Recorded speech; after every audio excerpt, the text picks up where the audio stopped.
Tere tulemast meie teaduskohvikusse, kus me täna arutame moest kui kehastunud süsteemist. See on vist ühtlasi ka selle seeria viimane teaduskohvik seekord. Nii et me oleme väga rõõmsad teid siin nähes nii hulgaliselt täna ja ootusärevad, kuhu need teemad meid kõik viivad. Kõigepealt väike tutvustus, et kes on meiega siis täna siin liitunud. Piret Pupart, kes on moedisainer, Eesti Kunstiakadeemia professor ning moedisaini eriala juht. Tema pikaajaline kogemus nii moedisainerina tööstusdisainist kui autoriloomeni on väga silmapaistev ja ilmselt ta tegelikult ei vajagi tutvustust tänases kontekstis. Uurimustöö vallas keskendub ta rohkem moe kestlikule aspektile ja käsitleb seda nii hariduse, käsitöö, võtete, innovatsiooni kui ka kultuurilise jätkusuutlikkuse vaatenurkadest. Siis on meil Paula Veskelepp, kes on meiega liitunud Tallinna Tehnika Kõrgkoolist ja seal täidab ta külalisprofessori rolli. Tema doktorikraad tuleb Genti ülikoolist ja tegeleb ta põhiliselt siis rakendusliku targa tekstiili uurimissuunaga ja veabki selle nimelist laborit Tehnika Kõrgkoolis või siis Tõka-Tõkas. Ja siis on meil Einike Lepik, kes on meiega liitunud EMTA-st. Ja tema on helilooja, on audiovisuaalkunstnik ja superviseeritav muusikaterapeut. Ma ei tea, mis see täpselt tähendab, ma loodan meile seda avad. Ja ühtlasi ta töötabki EMTA-s siis vanemlektorina ning on Milano konservatooriumis doktorant. Et ka väga põnev rollide kooslus. Ja mina ise olen täna siis sellises moderaatori rollis, küll kindlasti mitte väga selline neutraalne moderaator, keda võib-olla võiks oodata, aga kindlasti üritan enda vaatenurka sensoorse disaini poolt või ka siis nutitekstiili ja tegelikult seda kõike nii-öelda kuidagi kokku põimida ja aru saada, kuhu me niimoodi ühiselt siit täna jõuame. Aga asumegi siis teemade juurde. Et meil on kokku 4 sellist ülevaatlikku teemat ja me kindlasti ootame ka teie küsimusi, teie arvamusi, teie mõtteid. Et palun selles mõttes mõtelge siis kaasa. Et ma teen kohe esimese teema nii-öelda tutvustuse ka. See on mul väga niimoodi põnevalt teile siin läbi mõeldud. Et kui me räägime kogemuslikkusest, siis rõivas kui selline on pikalt meie kehahoidu, meie käitumist ja meie enesetunnetust või taju vorminud. Et kui me mõtleme selliste väga tuntud näidete peale nagu korsett või kõrged kontsad, mis on juba füüsiliselt meie keha mõjutanud, kui me neid kanname või kunagi inimesed kandsid. Või teisalt näiteks vormirõivad, mis kutsuvad esile teatud käitumist. Nad pakuvad struktuuri ja sellist kollektiivset identiteeti, et jällegi mõjutavad meid, aga natuke teisel viisil. Või rätsepaülikonnad, mis on jällegi sellised sotsiaalsete ootuste tekitajad või samas ka füüsiliselt, kehaliselt ikkagi teatud vormi loovad ja läbi selle meile kas enesekindlust või sellist julgust toovad. Ja siit edasi näiteks siis rahvarõivas, mis jällegi samamoodi vormib meie käitumist ja taju, aga teeb seda läbi rituaalide ja identiteedi. Ja mis täna siis tahakski võib-olla aru saada, et kui need mõjutused, need märkamised, need on sellised vaikimise olekud, nad on seal kuidagi olnud, aga võib-olla me alati ei räägi neist või me ei too neid välja. Et täna, kui me räägime sellest, et kuidas tehnoloogia tuleb rõivasse, kuidas tehnoloogia hakkab meid läbi meie rõiva mõjutama, siis me kas võimendame seda või me joonistame neid paremini välja. Ja rõivad, kui nad hakkavad meid aitama nii-öelda sellist tunnetamist kogeda, et mis siis saab. ja täna ma tahakski neid seoseid natuke avada. Ja me vaatame neid siis läbi moe või rõiva, tekstiili, heli ja tehnoloogia ja kuidas see taju on olnud ja kuidas see on muutumas. Et võib-olla siit sukeldamegi sisse esimese sellise vaateni, et jah, palun Piret. Aitäh selle sissejuhatuse eest. Et ma võin nagu võib-olla tutvustuseks öelda publikule ka, et igaüks meist avab seda teemat natukene eri nurga alt ja me otsustasime teid kostitada ka natuke pildilise materjali, mitte ainult jutuga. Ja esmalt siis see rõiva kogemuslikkus, et kuna minu enda huviorbiiti langeb just hästi sageli rahvarõivas ja Kristi tõi selle ühe näitena siin ka välja, et see on üks oluline selline kogemuslik aspekt, mis rahvarõivega ka kaasneb, siis mõtlesingi, et siin selliseks sissejuhatuseks ja üldse täna mina toon päris palju näiteid, mis nagu tulevad kogemuse põhjalt või selline kogukondade kogemuse põhjalt. Ja lähengi selle nagu rahvarõiva juurde, et tänapäeval me ei kanna seda enam igapäevaselt sellisel kujul nagu vanasti. Aga mulle tundub, et tasub sellele teemale taaskord otsa vaadata, sest käies läbi väga paljude kogukondadega, kus pärimuskultuur on kõrgelt au sees, siis on olnud väga palju huvitavaid vestlusi sellel teemal, kuidas ja miks rahvarõivast kanda.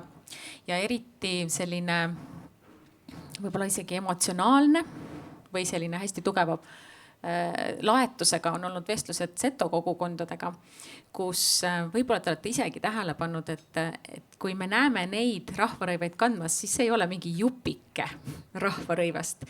Et ei taha siin kindlasti kuidagi kihnlasi tahaplaanile suruda, nemad on ikkagi igapäevased kandjad, aga seal toimub igasugused variatsioone. Kihnu kõrt, Batmaniga T-särk, tossud, kõik käib nagu on lubatud ja omavahel põimunud. Aga setode puhul me näeme tõesti, et see rõivas on alati terviklik, kõik, kogu see komplekt pealaest jalatallani on nii, nagu ta oli ajalooliselt. Ja panin siia ka ühe kuva, eks ole, et tuletada meelde, milline see seto naine või neiu teinekord, natuke teistsuguse peakattega võib olla. Aga miks nad seda teevad, on see, et kogukonnas väga palju räägitakse sellest, et kui ma kannan seda tervikkomplekti, siis ma tunnen, et need eelnevad põlvkonnad, kes selle on välja töötanud nii-öelda minu jaoks, nende loodud see kaitsemembraan on minu ümber. Ma olen toetatud, ma olen terviklikult toetanud, selles membraanis ei ole ühtegi auku ega leket. Ja mis mulle eriti meeldib sellise tänapäevase psühholoogilise vaatenurga alt on mõte, et nad ütlevad, et nad saavad olla kõige rohkem nemad ise selles kohas, kus nad on täies rahvarõivas, ehk siis nad ei pea muretsema selle üle, mis on ümberringi. Rõivas kannab hoolt ja ei ole vaja sotsiaalseid maske. Ja ma ise väga naudin seda mõtet, et minust on see väga kaasaegne mõte ja sobitub meie sellisesse aegruumi ideaalselt, kuigi mõte ise on ju päris vana.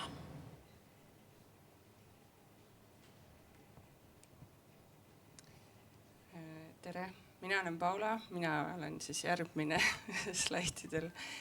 Mu taustaks ütleks, et mina olen peamiselt alati inseneri poolt vaadanud.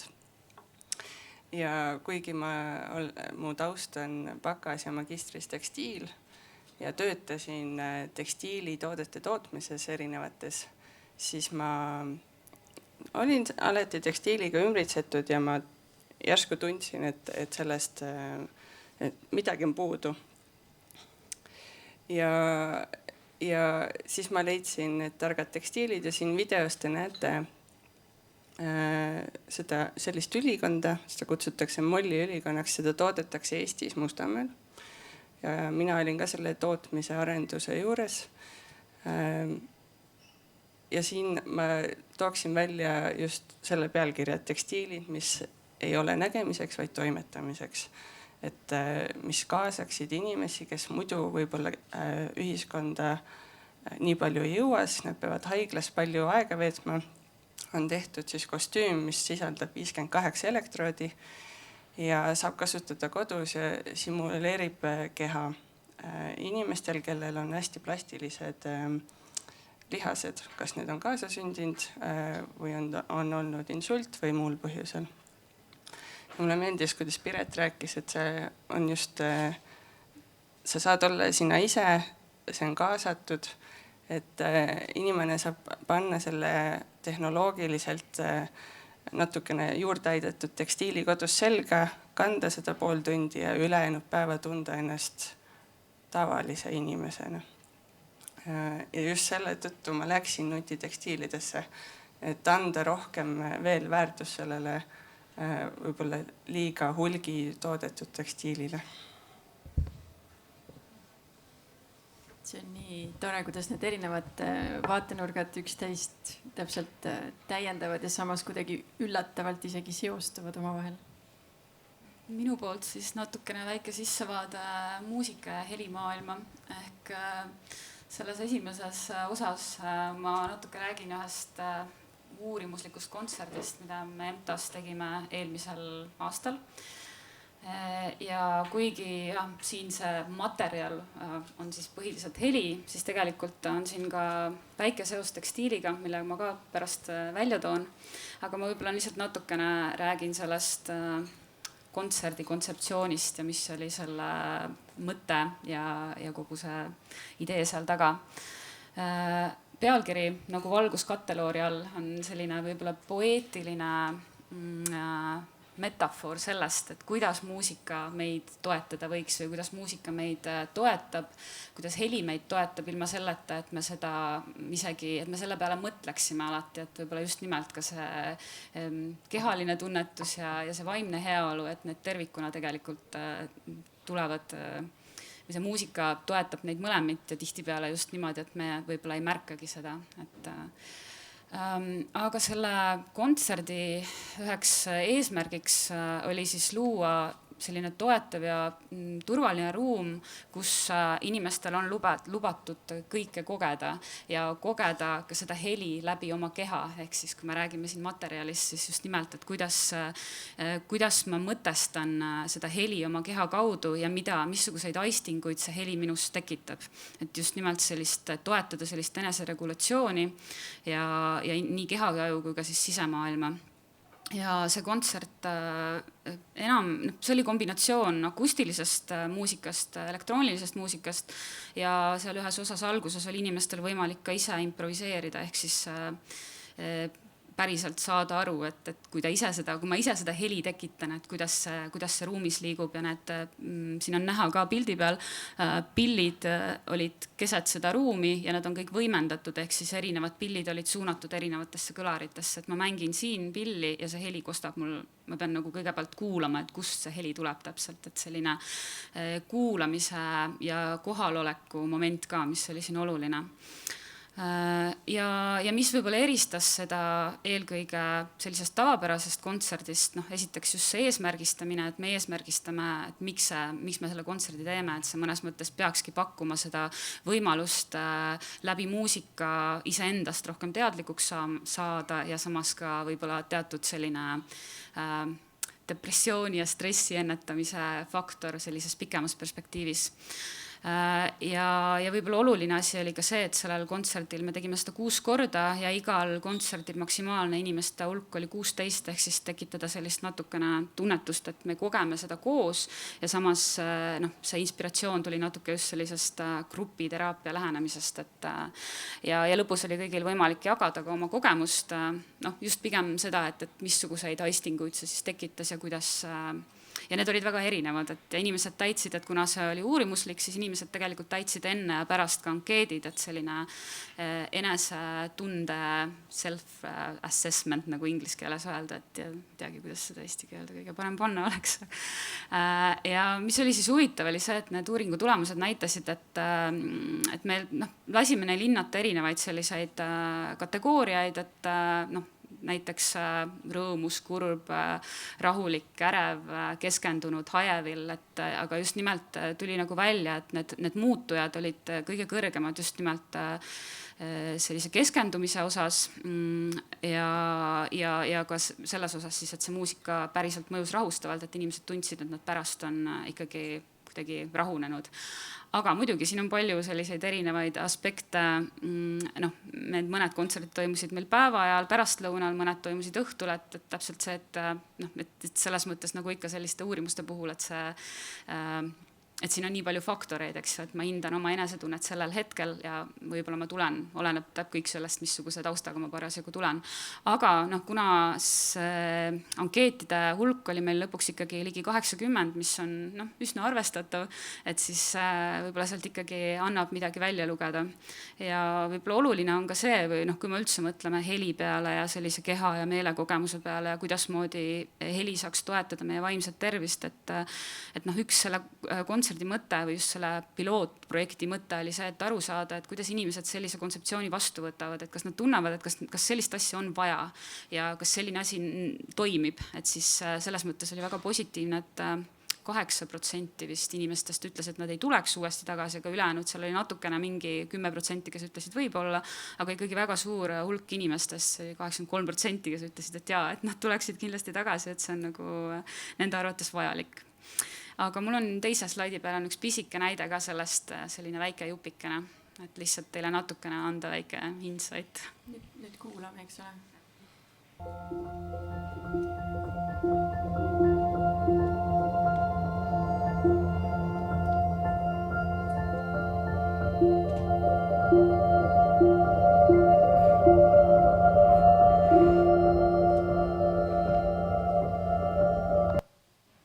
Ja üks lisaasi veel, nüüd vaatasin videot, tulid meelde need padjad, ehk siis kui me räägime tekstiilist ja seosest tekstiiliga, siis üks huvitav faktor oli seal, et me kasutasime sellel kontserdil seda võimalust just, et inimesed saaksid lamada, mitte siis ainult istuda ja enamus ikkagi kasutas ka seda võimalust.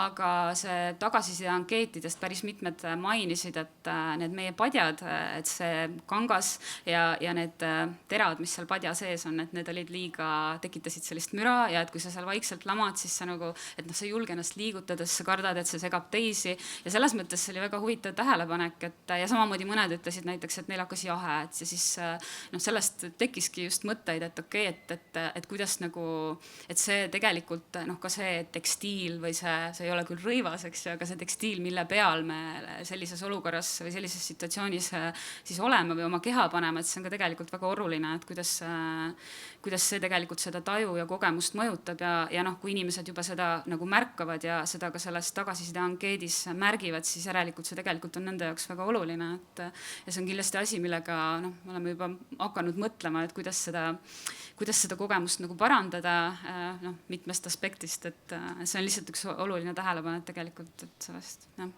Et mõnes mõttes ongi olnud ka üks selline arutelu teemasid meil, et kuidas seda kogemust siis nüüd tuua kehale, on ju, et üks ongi, kui ta on nagu ruumis, ta on heliline, aga kuidas teda tuua kehale ja siis kuidas me teda saaksime tõlgendada, on ju.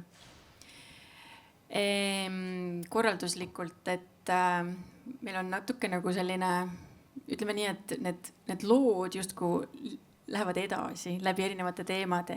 Et selles mõttes ma võib-olla hoiaksin küsimused lõppu, aga kui kellelgi on sellist väga põletavat küsimust siin teemaploki vahel, et siis vehkige ja kindlasti saame selle hetke võtta, on ju. Aga muul juhul ma tänan teid kõiki ja tänan Ennike sind sellise väga hea ülemineku eest järgmise teema juurde, sest materjal just nimelt tulebki meil nüüd teemaks, et kuidas ta meid mõjutab. Ma kohe teen sissejuhatuse siit oma märkmetest ära. Et kuna me olemegi siin hästi ka erinevate valdkondade esindajad või mõnes mõttes isegi mitte erinevate valdkondade, aga me tuleme nendesse või me tegeleme nendega kuidagi erineva nurga alt. Ja materjal tähendab meie 4 jaoks ja meie kõigi jaoks siin kindlasti väga erinevaid asju. Ja vahest seda ongi väga raske üheselt kuidagi kirjeldada. Et neid mitmed sensoorsed dimensioonid, mis kohtuvad ja segunevad meie igapäevasteks tajukogemusteks, et kuidas kuidas me tunneme puudutust, kuidas meie keha tunneb puudutust. Et kui me võtame ka näiteks tekstiili, siis ühelt poolt me võime öelda, et ta on pehme, aga kui pehme? Pehme nagu mis? Kas ta on nagu kašmiir, kas ta on nagu vill, kas ta on nagu siid? Missugune pehme? Neid pehmeid on nii palju. Milline on ta tekstuur, eks ole, kas velvet või samet või mis kiust ta on? Juba seegi võib vahest määrata, kuidas me teda tunnetame, on ju. Milline kude? On seal õmblusi sellel tootel või esemel? Kui palju ta kaalub, kas ta langeb, kuidas ta langeb, et neid viise on nii palju, on ju. Ja siin ma esitaksingi teile siis sellise küsimuse, et milline võib olla selle tekstiili funktsionaalsus või mis heli ta teeb või millised uskumused või tajumised temaga kaasas käivad, et lähme nendest nüüd kuidagi ühiselt murrame läbi. Mina alustan siis mul oli selline tore projekt, mis jooksis läbi mu doktorantuuri ja järeldoktori, kus me tegime kaitserõivaid tuletõrjujatele. Kaasasime Pariisi tuletõrjujaid, seal oli veel väga palju partnereid. Kaitseriietusel on väga huvitav paradoks, eriti tuletõrjujate rõivastel. Nad kaitsevad tuletõrjujaid väga hästi, kaitsevad välismaailma eest nii hästi, et tuletõrjujad ei tunne, kui läheb liiga kuumaks ja nad saavad liiga kiirelt põletushaavu. Ja selleks me siis tegime siukse, isolatsioon on nii hea, et nad ei tunne, kui on põletushaavat juba tulemas. Selleks me panime siis sensoreid, temperatuuri ja niiskussensorid sisse, mis hoiataksid neid teatud temperatuuril, et on aeg minna ja natuke maha jahtuda ja aidata teistel tuletõrjujatel edasi minna. Siin videos te näete neid tekstiilivorme, on ka lihtsalt elektroonikavorme seal sees. Ja mis oli siin siis tähtis, et tuletõrjuja ei tunneks seda süsteemi enda sees, et see ei tekitaks ekstra raskust, et ta oleks ohutu, et sensor küll taastab natukene usaldust selle kogu jaki vastu, aga ta ei asenda seda otsust.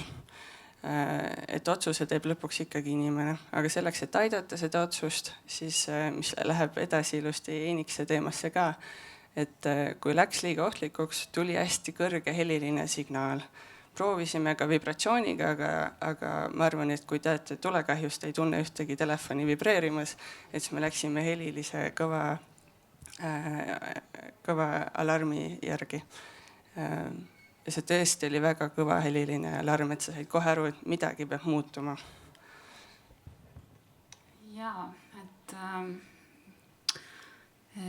meil siin siis need teemad hästi sobituvad omavahel kokku ja kui ennem Kristi mainis siin kangaste puhul seda, et kuidas me hindame sellist kanga pehmust ja siledust, et siis üks mõiste, millega ma ise oma doktori uurimuse raames olen tegelenud ka heliloomingu mõttes, on inglise keeles siis auditory roughness, eesti keelde tõlgituna heliline karedus või kuulmiskaredus, ei ole küll väga levinud sõna sellisel kujul. Ja see on huvitav, et kui me mõtleme, et see seos võib-olla selle tekstiili ja kangaga ja rõivaga ka, et see karedus justkui nagu viitab justkui nagu kangale rohkem, et see, et kuulamiskaredus, see kõlab kuidagi selliselt, et see oli minu jaoks enda jaoks ka kuidagi, et see, kuidas seda eesti keelde tõlkida, et vau, et see läheb nii hästi kuidagi selle rõiva ja tekstiili teemaga kokku. Aga kui me mõtleme, ma tõin siia lihtsalt ühe Kenneth Brusha, kes on üks võib-olla sellise muusikateraapia isa, võiks öelda. Tema sellise, see ei ole ka päris tsitaat, aga lihtsalt üks mõte, või selline oluline, jah, kokkuvõte mõnes mõttes, et kui me räägime sellistest muusikalistest kogemustest ja helilistest kogemustest ja sellest, kuidas nad meid mõjutada võivad, et siis nad võivad tõesti tekitada meis väga erinevaid emotsioone, nad võivad meid motiveerida, rahustada, stimuleerida, nad võivad meid ka härritada, ehk siis kõik need erinevad aspektid kokku ja see on tegelikult hästi individuaalne, et see on omaette teema, et kuidas muusika meid mõjutab, aga just nimelt see Paula näide ka, et kuidas selline heliline alarm on nagu, et heli võibki olla alarmeeriv ja tal on tegelikult väga oluline roll. Ja kui me räägime sellest kuulamiskaredusest, siis see kuulamiskareduse mõiste tegelikult seostubki just selliste helidega, mis on alarmeerivad. Ja kui me mõtleme muidugi kaasaegse muusika peale, siis kuulamiskaredus on hästi oluline, et enamasti, kui sellest vaatest vaadata, siis võiks öelda, et kaasaegne muusika on väga kare. Aga võib-olla, mis mind huvitab, ongi just see, et kuidas luua seda balanssi selle kareduse ja selle sileduse vahel siis, ja mul on siin lihtsalt üks selline helinäide, võib-olla ka teile lihtsalt, et natukene anda aimu, et mis see karedus olla võib ja et kuidas seda karedust on loodud siin ja teiseks selle kareduse sellised erinevad aspektid, et siin videos lihtsalt on sellised kaks sellist, ma võib-olla räägin ennem ära, sest et muidu on kuulamise ajal on keeruline võib-olla peale rääkida, et siin on lihtsalt kaks sellist telge, ühelt poolt on selline beating ehk siis selline pulseerimise telg ja teiselt poolt on siis see kareduse telg ja see muusika või see heli algab just sellega, et ta on selle kareduse telje tipus ja see karedus tegelikult tekib läbi selle, et kui me muidu mõtleme, et heli on selle konkreetse heli näite selline põhiheli on tegelikult harmooniline, see helispekter on harmooniline, aga see karedus on just tekitatud sellega, et seda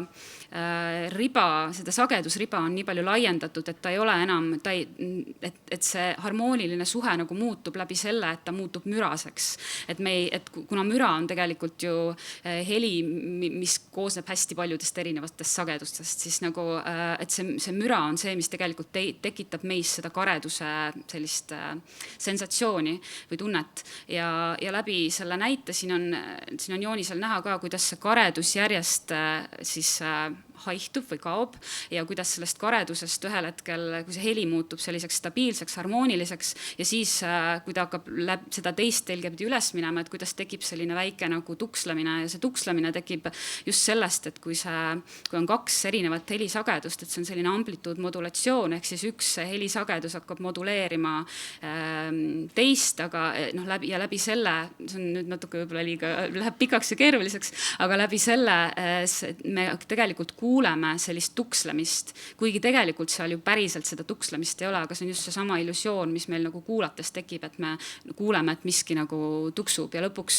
kui need helid on omavahel hästi lähedal, ma ei tea, 1-2 hertsi, siis see tukslemine on selline aeglasem ja mida kiiremaks see tukslemine läheb ja lõpuks me enam ei kuule seda tukslemist, siis see tähendab, et me kuuleme juba 2 erinevat heli. Et selline väike sissevaade ja see näide on lihtsalt selline jah, et seal võite lihtsalt ise hinnata, et kuidas te tunnete, kuidas teile see mõjub, et kui te kuulete seda, et see karedust, et kuidas te seda karedust hindate ja kuidas te seda tukslemist hindate, et selline väike eksperiment. Kas ma sain õigesti aru, et ta põhimõtteliselt on tegelikult sama kogu aeg, aga lihtsalt meie kuuleme teda nagu erinevalt? Ta ei ole selles mõttes päriselt sama, et see, kuidas ta algab, see heli sagedusriba on nagu laiem ja seal on rohkem sagedusi, selle riba sees on rohkem sagedusi ja kui ta liigub edasi, siis see sagedusspekter muutub aina nagu kitsamaks, ehk me lõpuks kuulemegi neid harmoonilisi sagedusi 200 hertsi, 400, 800 ja 1600, mis on siis mis on omavahel harmoonilised, aga esialgu on nad oluliselt nagu laiemad need ribad ja tänu sellele, et seal on rohkem sagedusi, siis Ants tahab midagi kommenteerida. Mul väga hea meel, et sa seda teemat tõid selle konsonants-dissonants teemaga, et võiks ju arvata, võib-olla siinusheli või harmooniline spekter on see kõige siledam ja siis roosa müra võib-olla või valge müra on see kõige karedam. Aga võib-olla tihti mulle tundub, et see tajumehhanism ei ole nii lihtne, et seda tihti ei saa nagu niisuguse lineaarse skaala kuidagi järjestada, sest kuidas saab siis seda seletada, et mõned ju kuulavad roosa müra, võib-olla mitte päris, võib-olla on see ikka filtreeritud, aga roosa müra kuidagi lõtvustus helina, et see samas ta peaks olema võib-olla kõige karedam, aga ma ei mäleta ka täpselt ka neid siiledus-karedusmudeleid psühhoakustikas olid ka minu meelest vist erinevate uurijate natuke erinevad. Ja lihtsalt, et seda karedust saab ka väga, et see ei tähenda alati ainult ka dissonants ja konsonants, et seal on ka teised aspektid, et lõpuks sõltub ka see, vaata, kui vali näiteks see muusika üldse on, eks, et seal on palju erinevaid ja tämber samamoodi, eks ju. Et aga see on lihtsalt selline üks väike näide sellest. Ma arvan, kõik on juba põnevil, et seda nüüd kuulda.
See väga mulle nagu tõi esile selle mõtte või selle meeldetuletuse, et kuidas näiteks ongi, et heli puhul me saame selle panna mängima, me saame seda kõik kuulata ja me kuidagi tunnetame, saame enda jaoks selle kogemuse.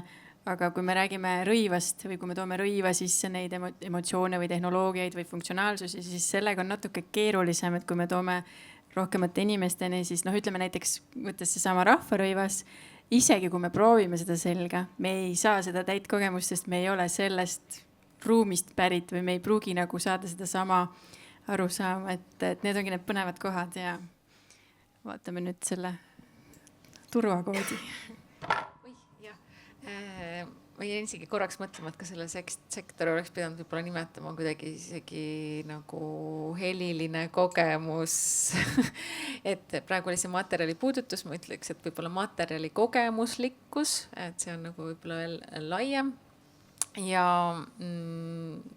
jah, et ma esindan siin nagu just, et see on ise omavahel arutades ka, meil oli nii põnev kogu aeg, et oli nagu sellist hästi nagu faktilist osa ja siis helimängu mängib kahe vahepeal, seal on nagu tunnetuslikuga hästi palju seotud, aga tegelikult on ikkagi seal ka mõõdistatust, et praegu nägite, kuidas heli muutub graafikuks ja seda saab lugeda ja siis on jälle see nagu kogemuslik maailm, mis siia juurde tuleb. Ja kus võib-olla heli hakkab ka rolli mängima, kui me räägime siis sellise rõivaga seotud elementide maailmast. Ja ma mõtlesin natukene siin rääkida oma kogemuses seotud sellise nagu materjalidest lähtuvate nagu turvakoodidest.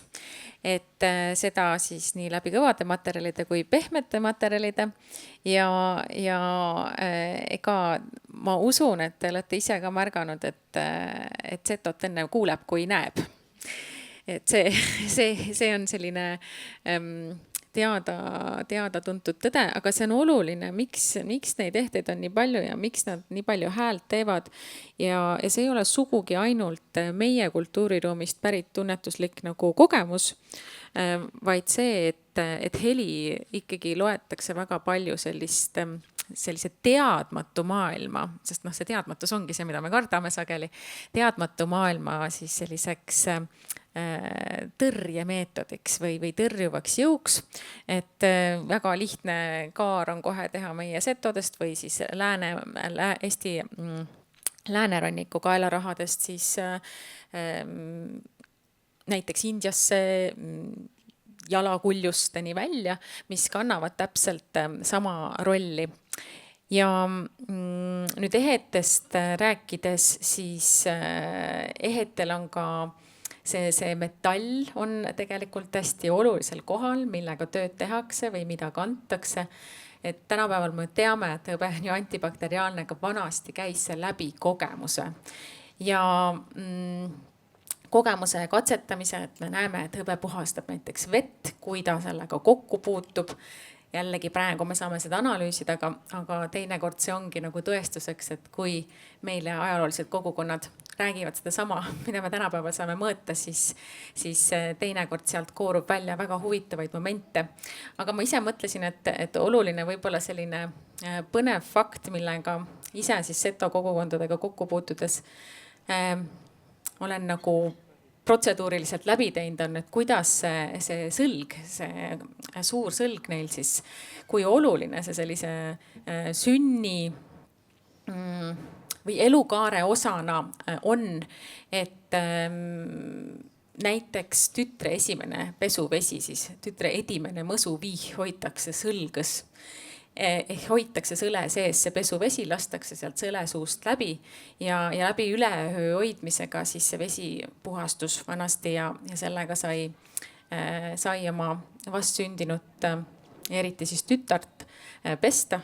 Muide, tütre puhul üks teine oluline osa veel, millest me oleme Evar Riitsaarega nagu juttu teinud, on see, et sõlg pidi ikka igaks juhuks kõrval olema, sest et mingites seto piirkondades on räägitud sellest, et kui sündis tütar, siis nabanöör lõigati selle sõle servaga läbi. See ei ole väga terav serv. Nii et nabanöör on kõva ja see serv ei ole väga terav. Et selline nagu oluline vahend siis nii vee puhastamiseks tegelikult kui ka siis selliseks puhtaks metalliks, et teha protseduurilisi toiminguid elu alguse juures. Aga turvakoodist tahtsin rääkida ka läbi pehme materjali ja turvakood, see läheb jälle selle turvarõiva juurde, eks ole, et üks asi seal see heli tegemine, kas on see piip või see on selline klinkiv heli. Aga kui sa, Kristi, paned, ma panin ühe slaidi siia veel, et siis lihtsalt meelde tuletada, et kui palju meil on selles rahvarõivas selliseid toetavaid elemente, mida me ei pruugi suuta jälle mõõdistada, aga mõnda võib-olla tunneme paremini kui teist ja üks kindlasti on rahvarõivavööd. Ja kui me kerime need endale ümber, siis me kindlasti füüsiliselt tunneme seda, mida ta meile annab. Siis see on see viide nagu sellele korsetile, eks ole, ajalooline korsett oma kõige lihtsamas vormis on tegelikult üks rahvariidevöö.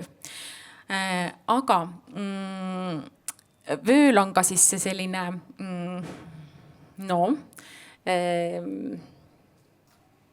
holistilisem maailm tema juures, et üks on see füüsiline tunnetus ja funktsioon, teine on siis märgikeel, mis on vööde peale paigutatud ja see on olnud üks väga-väga pikk õppimisprotsess. Praeguse selle lühikese ettekande jooksul kindlasti ei jõua sellest üldse rääkida, aga ma arvan, et enda jaoks on olnud üks silmi avav aspekt see, et kuidas neid vöökirjade erinevaid sektsioone nimetatakse.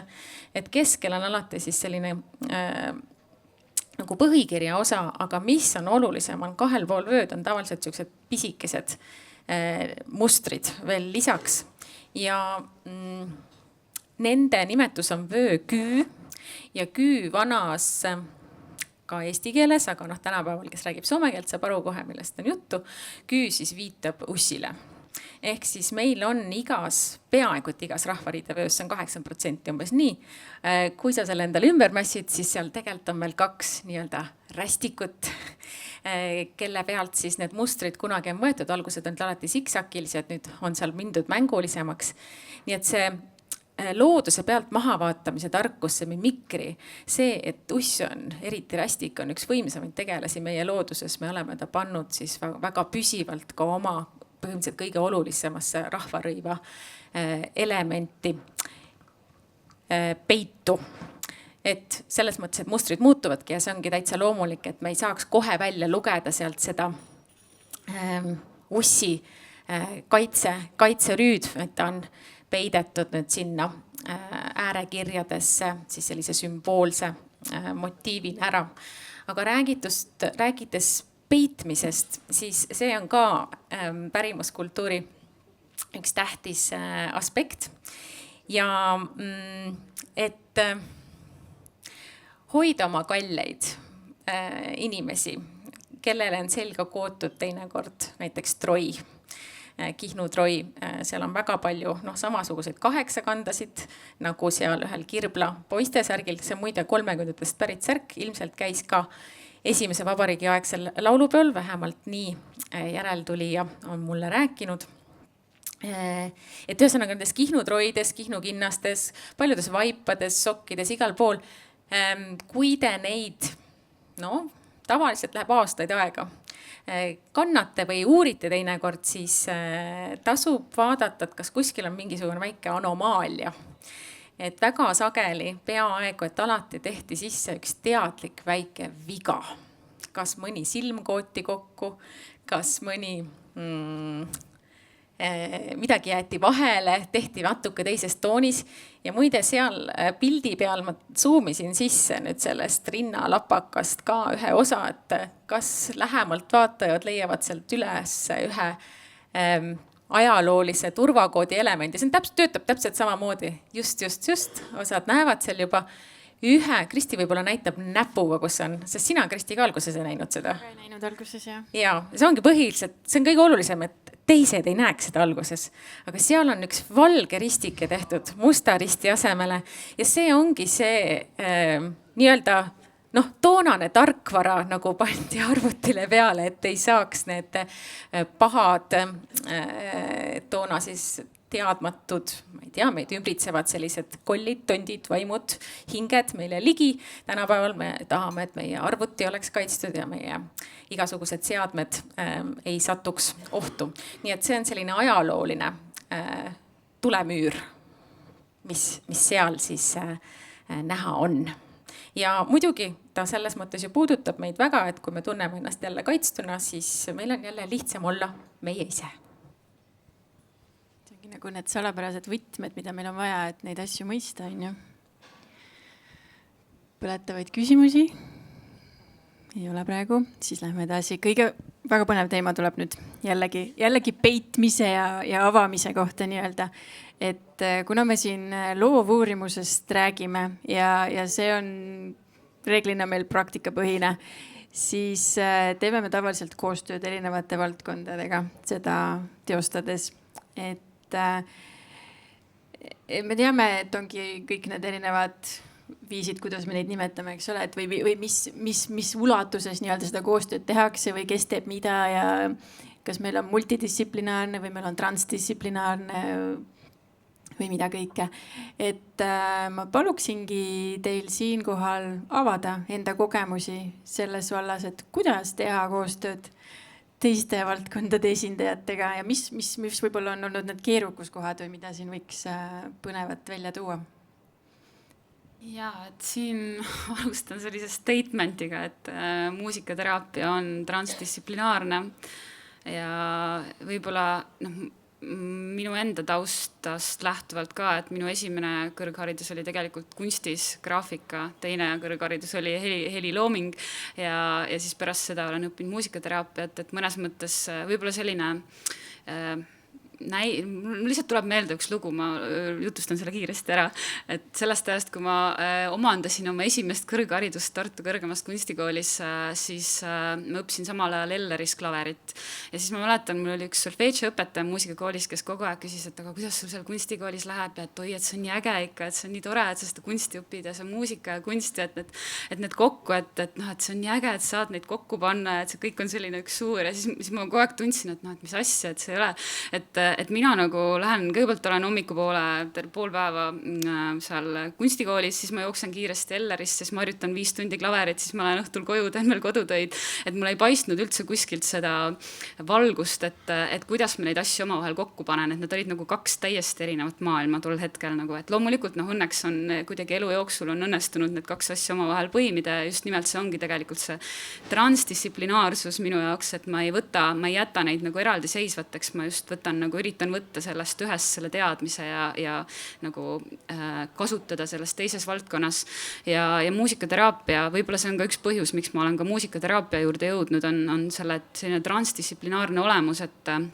mõnes mõttes ta võtab ju ja rääkida veel muusikateraapia erinevatest aspektidest, et ta võtab kokku nii sellise teraapilise suhte muusika, keha ja ruumitaju, neuroteaduse, et siin on väga palju erinevaid aspekte ja natuke võib-olla sellest visuaalist ka, mis ma see on mõned aastad tagasi selline kollaaž, mis ma tegin ja mõtlesin, et see sobib nii hästi selle teemaga kokku, sest et ma tegelikult ütleme nii, et kui ma mõtlen selle peale, siis see tundubki täpselt samamoodi nagu ilmselt minu solfeedži õpetajal, et see tundus hästi loogiline kõik, et kõik on suur kunst ja sa saad neid asju omavahel põimida.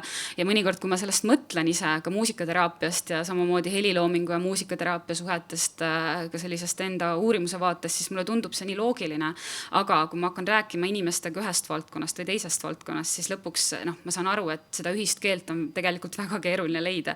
Ja võib-olla see illustratsioon ka, et just kui sa mõtled, et see põhi on sul nagu tugev, et need käed on tugevad, mis seda kõike hoiavad ja seal on nagu see mõistuse pool ja seal on selline tunnete pool, aga teisalt, kui sa mõtled, mis seal sees käib, siis tegelikult see on nagu, et seal on omad sellised karid ja keerukused.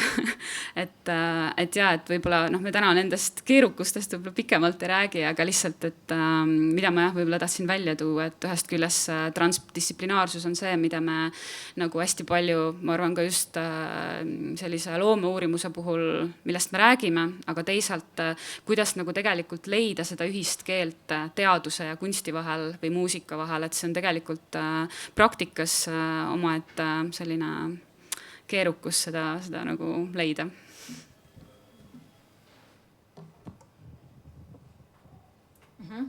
Ma tulen ka siukse natukene isikliku looga siia juurde, et mul on ühed nagu lemmikud sellised rahvarõiva nagu pinnad, milleks on kurrutatud ehk plisseeritud pinnad. Ja need on mind nagu intrigeerinud läbi selle, et kui ma mõtlen, et neid seelikuid hakati tegema seal kuskilt 17. sajand ja just saarte peal, eks ole, me saame aru, et mereühendus ja kõik nagu info levis, aga korstnaidki ei olnud veel taludel peal, muldpõrandad, et kujutate ette, kuidas need nagu naised ikkagi said need seelikud niimoodi kurdu. Mul on alati olnud hästi huvitav vestelda oma tudengitega, et kuidas ja siis nad pakuvad ikkagi toredaid neid söetriikraudu ja kõiki selliseid asju, mis olid puhtalt mõisakraam, on ju. Ja hea küll, võib-olla 20. sajandi seal kanti juba nagu leiab neid taludes ka, aga endiselt minu jaoks on nagu nii põnev, kui innovaatilised ja nagu hästi teadlikult oma energiaressursse suunavad võisid olla meie esivanemad, et minu arust leidlikumad kui paljud meist tänapäeval. Ja see kurrutamine on saadud niimoodi, et pannakse kangas siis mehaaniliselt kortsu, pannakse sealt, nii-öelda siis lapitakse voltideks ja pannakse niidid läbi, aga siis on vaja kuuma, et kuidas seda kuuma saada, sellist, mis ei kõrvetaks ka kangast ära. Ja täiesti geniaalne. Need naised ju tegid iga 2 nädala kohta vähemalt, tegid leibasid. Nii et suured leivad võeti ahjust, pandi siis selle kanga peale veel üks võib-olla õhuka linane kangas ja asetatakse sinna peale. Täiuslik kogus kuuma, auru ja raskust. Et kui targasti saab oma ressursse veel kasutada. Et see on nagu minu üks lemmikuid leide nagu vaaremade tarkuste varamust, kus mulle tundub, et tänapäeval peaks ka kõik teed ahju ukse lahti, eks ole, see aur võiks nüüd midagi teha. Äkki siin nagu tehnoloogiaga tegelevad inimesed võiksid selle nüüd välja mõelda, kuidas kõik need asjad saaks veel paremini nagu rakendada. Aga see on eellugu ühele minu sellisele interdistsiplinaarsele projektile. mis paar aastat tagasi sai siis proua Sirje Karise selga presidendi vastuvõtule, mille teemaks olid kirivööd. Ja tegelikult sa võidki järgmise slaidi juba panna, et see kirivöö, rääkisin ka enne teile sellest, et on need küükirjad seal kahel pool, aga esimesed kirivööd, mis on pärit seal kirivöötehnikas umbes leid, on sealt Jõugakalmest kuskil 14. sajand, seal on ainult siksak peal ja see on see otsene vihje sellest, et kus me need mustrid oleme saanud, jällegi see rästikukiri, meie looduse üks võimsamaid tegelasi. Ja nüüd tahtes saada selle võib-olla kirivööst nagu selle kõige ootamatuma tulemuse välja või isegi mitte ootamatu, aga kuidas nagu kombineerida seda täiesti teise valdkonnaga, siis mulle endale tundus, et väga-väga tähtis oleks mõelda sellest kirivööst nii, et kui see oleks nagu selline tulevikuprojekt, saades inspiratsiooni minevikust ja ma otsustasin koostööd teha ühe origami kunstnikuga Anneli Johansoniga, kes siis on oma sellised voltimistehnikad omandanud erinevates Euroopa plisseerimistöökodades, kes muide töötavad ka väga aktiivselt kosmosesektoriga. Ja kosmosesektoriga sellepärast, et väga paljud päikesepurjed tehakse just samal tehnoloogial ehk origami tehnikas. Ja ta seal ka tegelikult nägi neid tavaliselt, võib-olla me oleme harjunud origami asju nägema niimoodi, et sa volditad nagu kokku, siis tõmbad lõõtsana lahti, et päikesepurjede jaoks siis nad lähevad tavaliselt selliseks ümmarguseks kettaks ja kui nad avanevad, siis nad on kas 6-nurksed või 4-nurksed, et lihtsalt see purje loogika tuleks sealt välja. Aga miks see origami tehnika sai sinna ka valitud, teades, et päikesepurjed on ka sellega seotud, on see, et 2,5 aastat tagasi saadeti taaskord meie sellise väikese kosmoserakukese poolt Tartus orbiidile uus selline taevamõõdistus, seadeldis, väike satelliit ja sellel samamoodi siis need purjad küljes, nii et see selline meie esimene teadaolev kirivöö põimus siis kokku sellise homaažiga päikesepurjedele ja satelliitidele ja meie sellisele kosmose maailmale ja võimekusele. Aga kuna me enne kuulsime heli siin, siis ma mõtlesin, et publiku mõttes oleks äkki põnev, kui ma näitaks teile seda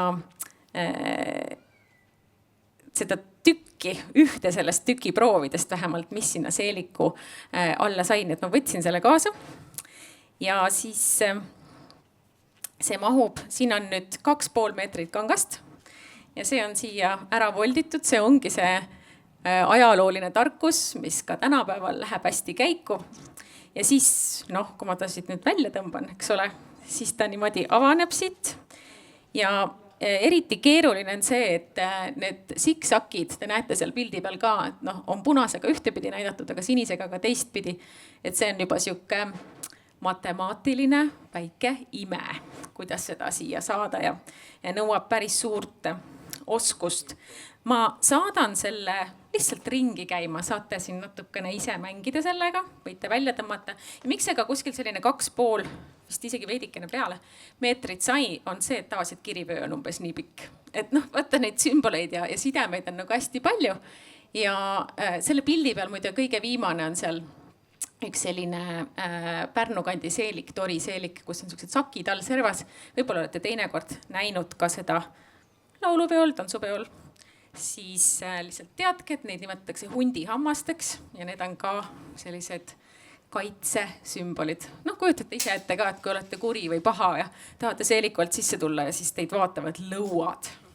Et umbes niimoodi see vanarahvas teadis oma nippe teha. Nii põnev.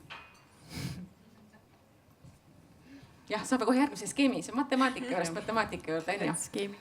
Pärast Piretit ei saa rääkida, sest Piret räägib nii põnevalt, et mis mul nüüd öelda on.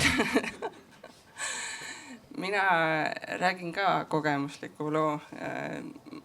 ma siis tegin igast tekstiiliasju Eestis, töötasin sellel alal, siis mõtlesin, et tahaks ikkagi veel seda nutitekstiili teha, kolisin Belgiasse. Läksin doktorantuuri ja ma ei läinud tekstiili, vaid ma läksin mikroelektroonika gruppi. Ja ma sain väga-väga ruttu aru, et minu juhendaja ei saa mitte midagi aru, mida ma räägin talle ja mina ei saa mitte midagi aru, mida tema mulle räägib. Sest ma olin mikroelektroonikute grupis ainukene inimene, kes teadis, mida tähendab silmkoeline tekstiil näiteks. Või mis on niit.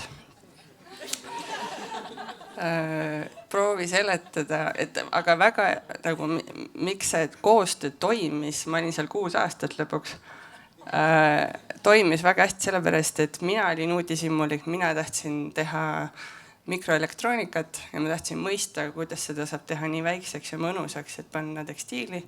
Ja nemad tahtsid teada, et kuidas see tekstiil ikkagi valmis saab, et kuidas nad selle mikroelektroonika sinna sisse saavad.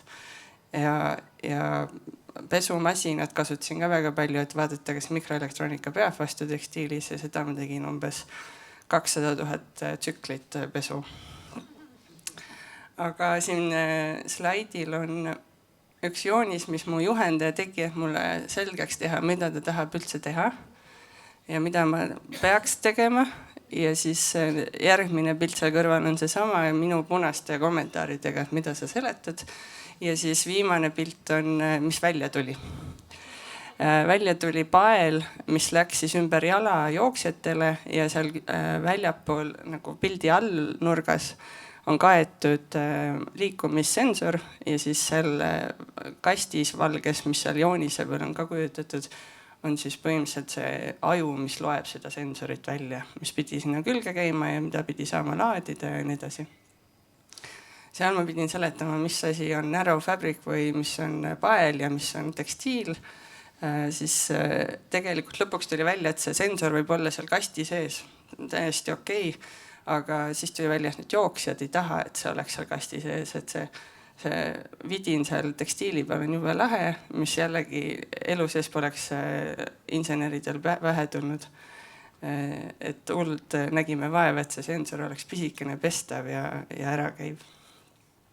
Aga mu point oli lõpuks siis selles, et läbi pildi ja läbi visuaali sa saad kõik selgeks teha.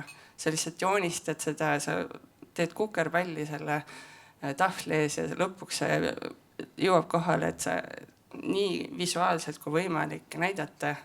Ja ma arvan, et sinu koostöös võis ka see olla, et mis see nagu õige viis, kuidas seda teha on.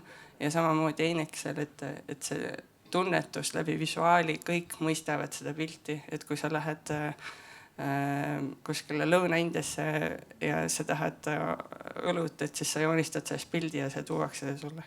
Et sa jõuad ikka sinna. Et see 6 aasta on tegelikult siiamaani teeme koostööd, just töötab selle tõttu, et sa joonistad, peegeldad tagasi ja räägid võimalikult, siis pead aru saama, mis mõisteid kasutatakse. Ma lihtsalt tahtsin siia täpsustada, et mitte ta ei teinud doktorantuuri 6 aastat, vaid ta tegi selle nominaalajaga ja siis jätkas koostööd. Järeldoktor oli 2 aastat ja siis mõtlesin, et nüüd on kõik. Ma tulen Eestit päästma. Nii, ma kohe mõtlen. See, et vaata, need on ka huvitavad kohad, kus tegelikult nagu plaanid ühtega, siis tuleb välja nagu teine, eks ole, see mida sportlastele lõpuks meeldis. Et võib-olla minu puhul oli see ka, et see origami muster, tegelikult ma lasin hästi palju ka meistril nagu juhtida seda protsessi, et ise mitte oma teadmatusest midagi nagu ägedat potentsiaalselt takistada, et see on ka nagu oluline koht, ma arvan, nendes multidistsiplinaarsetes ja interdistsiplinaarsetes kooslustes, et me ei unustaks ära, et me ei ole kõikides asjades nagu kõige paremad ja siis juba mingi määratlusega me võime mingi ägedale asjale panna piiri peale, et see kahepoolne murdumine, see tuli ka läbi origami meistri, et ma ei oleks osanud seda ise küsida.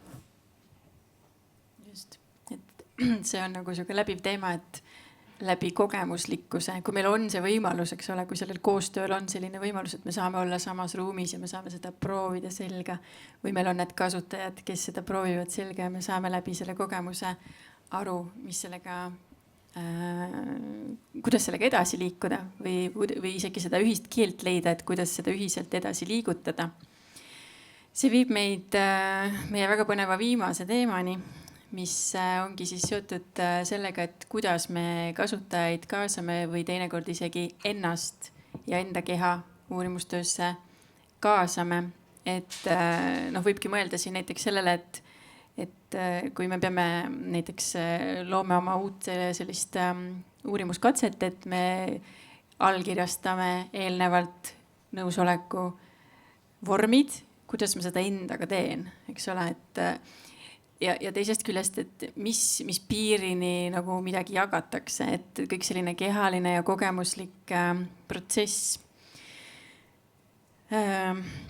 Et mulle tunduski, et siin võiks nagu vaadelda paari sellist erinevat suunda, mis hakkab üha enam esile kerkima ja me mõtleme nendele aina rohkem. Et üks ongi siis see läbi enda uurimine, et kuidas seda nagu mõtestada. Aga teine on siis see kandmine, et kui meie riided hakkavad mõjutama meid läbi tehnoloogia, et kes tegelikult on see, kelle käes on need oskused, nii-öelda see võti, kes oskab leida või kes teab, kuidas neid mõjutusi siis tekitada ja kuidas me seda kas siis reguleerime või nagu mõnes mõttes hoiame. Ja võib-olla siin natuke, millele mõelda ka on siis, mis on pidevas muutumises või ütleme nii, et arenevas muutumises, et kuidas me tegeleme nende eetika nõusolekute või sellise poolega ka oma uurimustöös, et ühelt poolt oleks toetav ja teiselt poolt oleks kõik siiski teostatud korrektselt. Et võib-olla siis natuke avame neid kogemusi nüüd. Jah, minul on väga palju lugusid siin, ma valisin mõned välja. Panin pealkirjaks keha on kõige ausam kaasautor, aga mida me võime üldse küsida. Ja eetikakomiteed peab väga palju kaasama ja see on väga huvitav protsess, sest me tegelikult arutasime ka omavahel, et see nagu filtreerib ka sinu mõtteid, et mida sa lõpuks teed siis ja mida sa küsid siis sellelt kaasautorilt. Siin vasakul pool oli projekt rattasõitjatega, kus me panime liikumissensorid selja peale, kus füsioterapeut proovis siis leida õige hetke, kus väsimus mõjutab keha nii palju ratturit, et ta vahetab oma asendid piisavalt halvasti, et tekivad vigastused. Aga selleks, et seda üldse praegu siis testida ilma selle kantava tehnoloogiata, minnakse sinna ühte ruumi, kinnisesse ruumi, kus on hästi palju infrapunakaameraid ja siis selle kaasautori või ratturi külge pannakse umbes 1 miljon halli täppi, võib-olla olete Marveli filmide taustajõudes ka näinud, kuidas nad siis püüavad seda liikumist kinni. Aga seda saab teha ainult kinnises ruumis. Kalibreerimine võtab aega umbes 30 minutit, see läheb pidevalt sassi. Aga et võiks ju siis panna lihtsalt selle kostüümi selga, kus on liikumissensorid peal ja minna siis sõita päriselt mäest üles ja vastu tuld.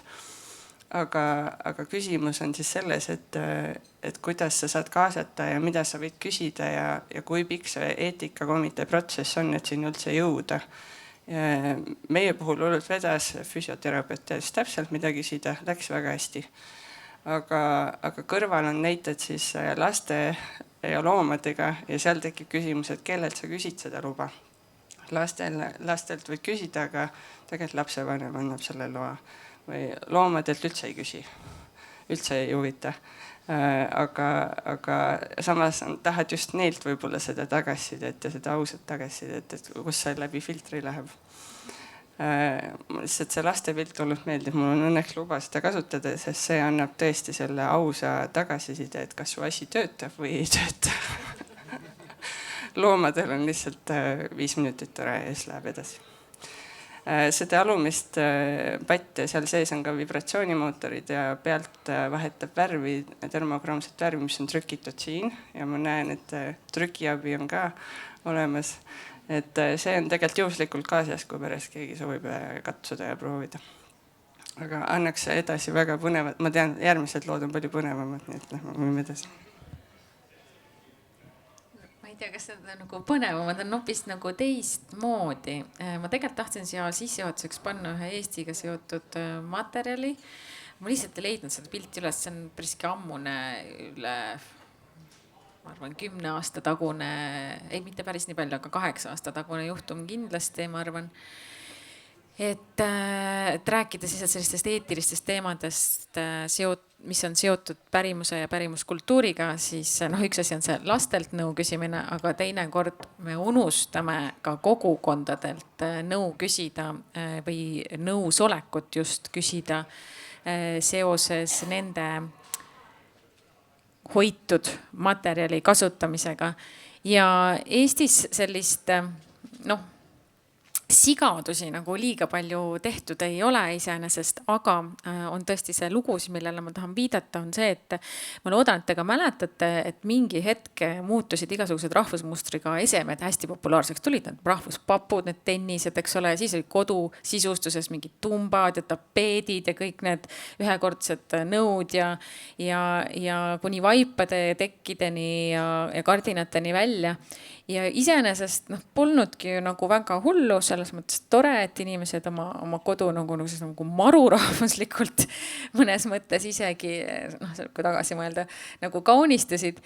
Aga ühel hetkel ilmus Kihnu Kördi muster mõnede kaubanduskeskustega, Kanga džungli näiteks, selle jalapuhastus või see mudamatt, mis see esimene matt on seal ukse juures, ilmus nende peale siis trükimustrina.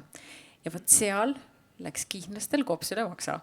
Ja nad tõesti siis kogukonnana võtsid sõna, et Kihnu seelik on teada tuntud nagu ringmajanduse etalon, ta tõesti käib kõigepealt ühtepidi, siis vahetatakse sisemine pool väljapoole, siis uuesti jälle pleegib ära, aga siis tundub jälle sisemine pool päris ilus ja saab jälle nagu uieks, eks ole, seelik, et saab veel kord selle panna ja siis saab teda nagu põlvede juurest kulub juba ära, et siis saab põlle peale panna või saab ilusama seeliku peale panna, et seal nagu põllal roomamise kördiks nagu kõlbab küll ja siis, kui see on ära tehtud, siis saab veel teha sellest vardakotikesi või lapsele seeliku ja saab veel koerale asemeks ja lambatalled, kes talvel on sündinud, saavad ka seeliku tükikesed endale selja peale.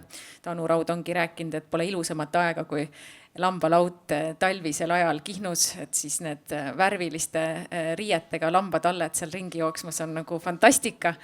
Aga mida nad kunagi ei tee, et nad ei pane neid seelikutükke ukse ette jalapuhastusmatiks. Et see on nagu üks asi, mida nad kindlasti selle seelikuga ei tee, et selle kõik osad kasutatakse lõpuni ära, peetakse lõpuni, aga sellist asja ei ole. Ja õnneks väga ruttu reageeriti. Tegelikult nädala aja jooksul olid kõik need matid tervest Tallinna linnast kadunud. Nii et selline kaasus nagu Eestist on, ei oldki palju pingutust vaja selles mõttes, et lihtsalt kogukond võttis sõna ja sai need asjad korda ja me ei ole näinud, et sellist asja enam oleks juhtunud. Aga siin üks nagu rahvusvaheline juhtum, ma lihtsalt mõtlesin, et see on selles mõttes oluline, et sellel olid ka minust tored tagajärjed. Algas halva koha pealt, selline suur Itaalia bränd nagu Max Mara 2019 aastal tegi siis oma resort kollektsiooni ja võttis sealt põhimõtteliselt mustrid kõik üks ühele. Te näete, seal üleval on see Max Mara varukas ja all on siis see oma rahvus, väike rahvakild laose põhjaosas, 2500 inimest ja tegi sellest siis terve kollektsiooni.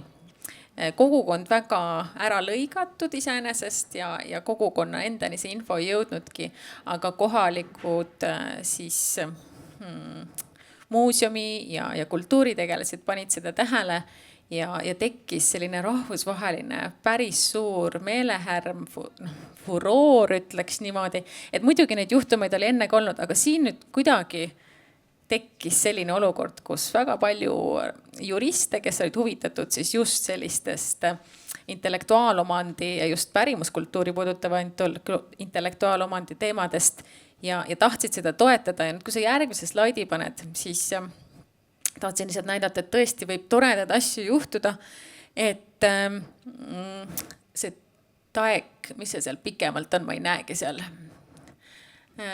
mis ta siis seal, traditional art, ma ei tea. Oma traditional textile design database. Jah, aga seal on see, hea küll, ma ise ei näe siit lugeda, aga igal juhul lause. Traditional Arts and Ethnology Center. Jah, just lauses, siis võttis lõpuks sellise füüsilise keha rolli enda kanda ja nad dokumenteerisid kogu selle oma rahvuse pärimuse siis ära, panid interneti ülesse, pildid juures, kõik on lahti seletatud, aga igal pool on peal siis copyright ja see nii-öelda tõestab ära, et see on omadele kuuluv pärand ja kogu see variatsioon ja nad ei taha öelda, et ärge kasutage. Ei, aga nad tahavad öelda, et kasutage koos meiega.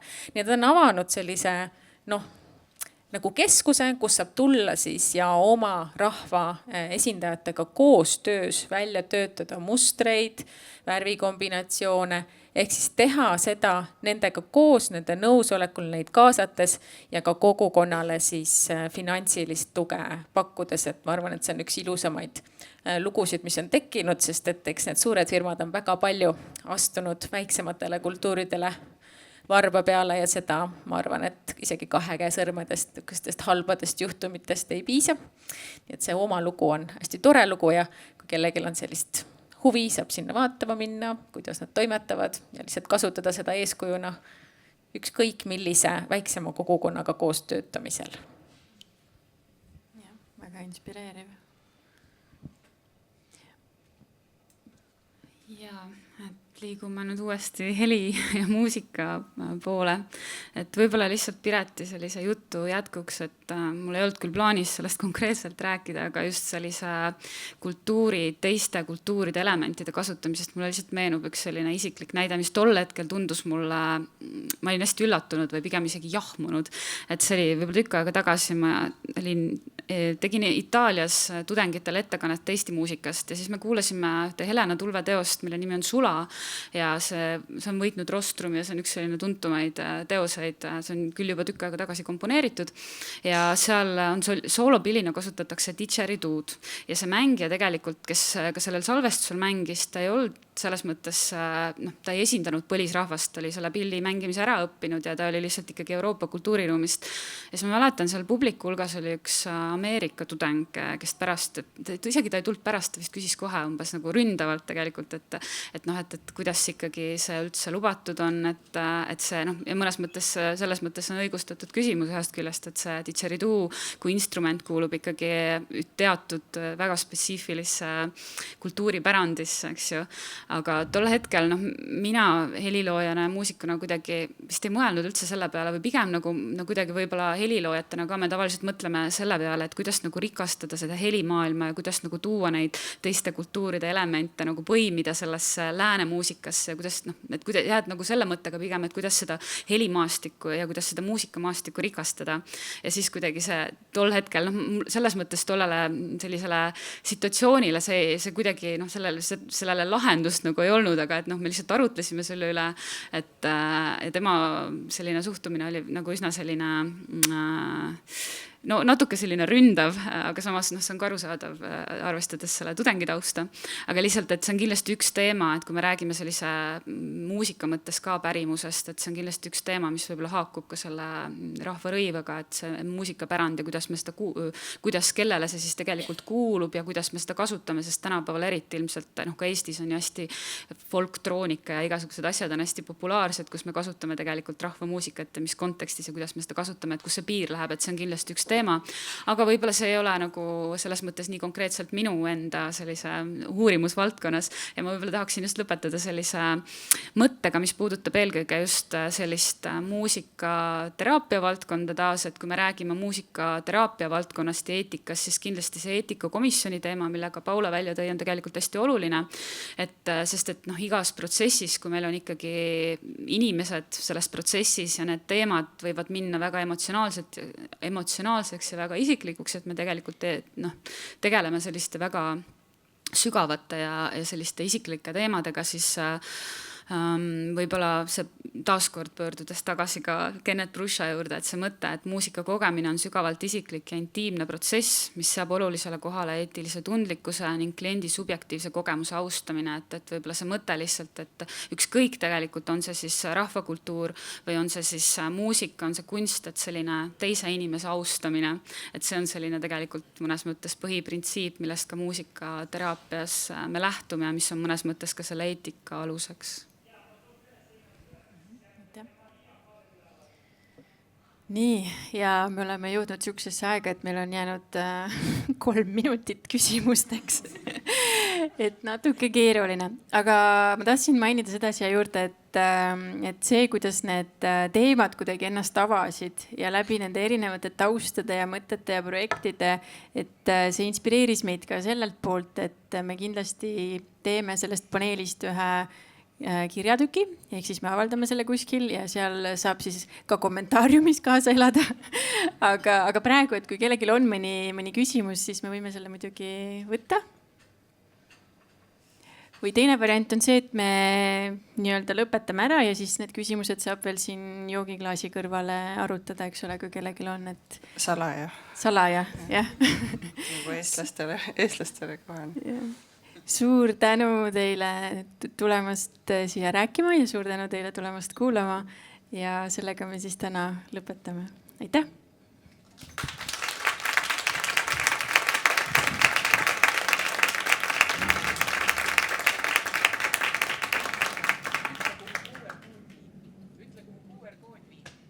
QR-kood viib meie siin EKA sensoorse disaini uurimisrühma lehele.